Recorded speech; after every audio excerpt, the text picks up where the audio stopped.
Advanced Analysis.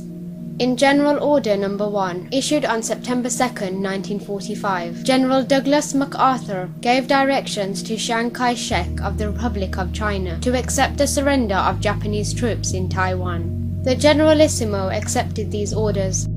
This has created a principal-agent relationship. The surrender ceremonies on October 25, 1945 marked the beginning of the military occupation.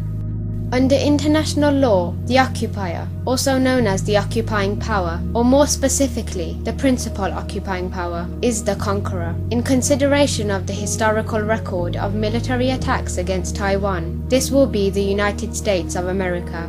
Although the surrender ceremonies in Taiwan on October 25, 1945 were ostensibly conducted on behalf of the Allies, it must be recognized that the ensuing military occupation of Taiwan was conducted on behalf of the principal occupying power, the United States of America. Note: some 7 years later, after the coming into force of the San Francisco Peace Treaty, the Allies stopped functioning as a group. However, the operation of the principal occupying power continued. Military occupation. The fact that Chinese nationalist forces came to Taiwan to conduct a military occupation is confirmed by many published sources. Number 11. Chiang Kai-shek was sent to Taiwan for a military occupation.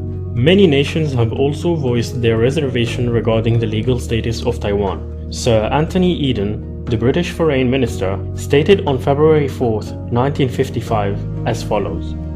In the fall of 1945, the administration of Formosa was taken over from the Japanese by the Chinese forces at the direction of the Supreme Commander of the Allied Powers. But this was not a cession, nor did it in itself involve any change of sovereignty. The arrangement made with Chiang Kai-shek put him there on a basis of military occupation, pending further arrangements, and did not of themselves constitute the territory Chinese. Under the Peace Treaty of April 1952, Japan formally renounced all right, title and claim to Formosa and the Pescadores, but again, this did not operate as a transfer to Chinese sovereignty, whether to the People's Republic of China or to the Chinese nationalist authorities. Formosa and the Pescadores are therefore, in the view of Her Majesty's government, territory, the de jure sovereignty over which is uncertain or undetermined. Number 12. October 25, 1945 marked the beginning of the military occupation. A CRS report for Congress contains the following succinct explanation. After Japan's defeat in 1945, Taiwan and the Pescadores were assigned to the Republic of China for purposes of post-war occupation. Taiwan was still under this occupation 4 years later, when the ROC government fled to Taiwan after the communist victory in the Civil War on mainland China. Number 13. Military occupation of Taiwan by the nationalist Chinese ROC. A comprehensive article in the Yale Law Journal agreed that the Japanese surrender ceremonies only marked the beginning of the military occupation. At the conclusion of World War II, the Supreme Commander of Allied Command in the Pacific, General Douglas MacArthur, authorized the nationalist Chinese authorities to accept the surrender of Formosa from the Japanese and to undertake temporarily military occupation of the island as a trustee on behalf of the Allied powers, led by the United States. Chinese occupation proved unfortunate. Maladministration, corruption, atrocities, and deprivations of human rights ensued. Number 14. Military occupation following the Japanese surrender. In discussing cross-strait relations, an article in the American Journal of International Law concluded that the PRC was a legitimate government and Taiwan was under military occupation. After occupying Taiwan in 1945, as a result of Japan's surrender, the nationalists were defeated on the mainland in 1949, abandoning it to retreat to Taiwan. In that year, the PRC was established.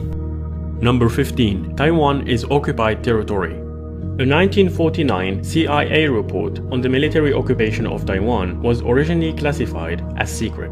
From the legal standpoint, Taiwan is not part of the Republic of China. A declassified CIA report on Taiwan, written in March 1949, says, Pending a Japanese peace treaty, the island remains occupied territory, in which the US has proprietary interests. The report continues. The report says the communist control of the island would have seriously unfavorable strategic implications for the US. It says that the native population of Taiwan would welcome release from Chinese control, but was not strong enough to stage a successful revolt. When first written in 1949, the report was classified as secret. There is a strong sentiment in Taiwan favoring autonomy, but the situation is complicated by the conflicting interests of the native Taiwanese and Chinese nationalist element, the report says. The Taiwanese bitterly resent the performance of the nationalist administration on Taiwan since VJ, Victory over Japan Day, it adds. According to the CIA, the Chinese rulers had exploited the native population to the limit, without regard for their welfare or the preservation of the island's resources. Summary considerations. 3 central questions.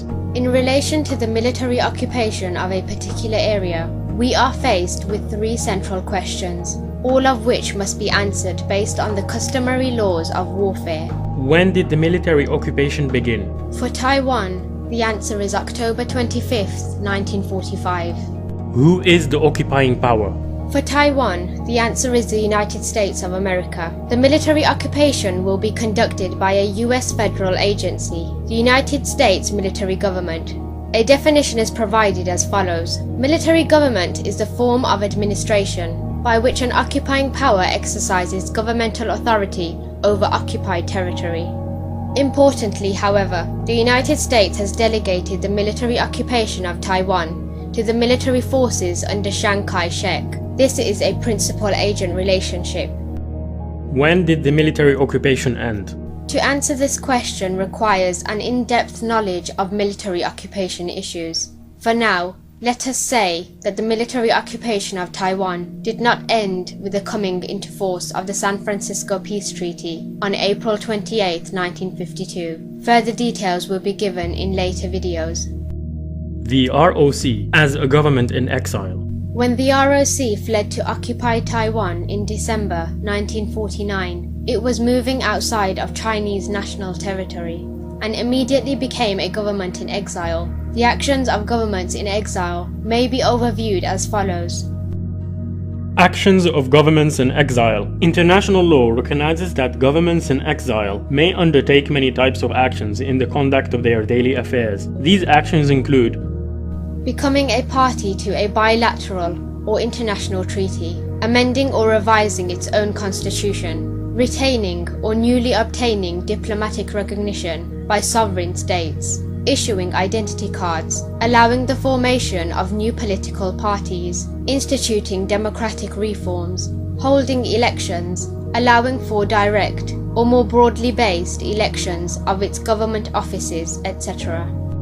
However, none of these actions can serve to legitimatize a government in exile to become the internationally recognized legal government of its current locality, legitimatize a government in exile's constitution to become the true organic law of its current locality. By definition, a government in exile is spoken of in terms of its native country. Hence, it must return to its native country and regain power there in order to obtain legitimacy as the legal government of that geographic area. In other words, for the Republic of China to regain international legitimacy and to regain the status of a state recognized by the international community, it must move back to Nanjing, China, and resume governance there.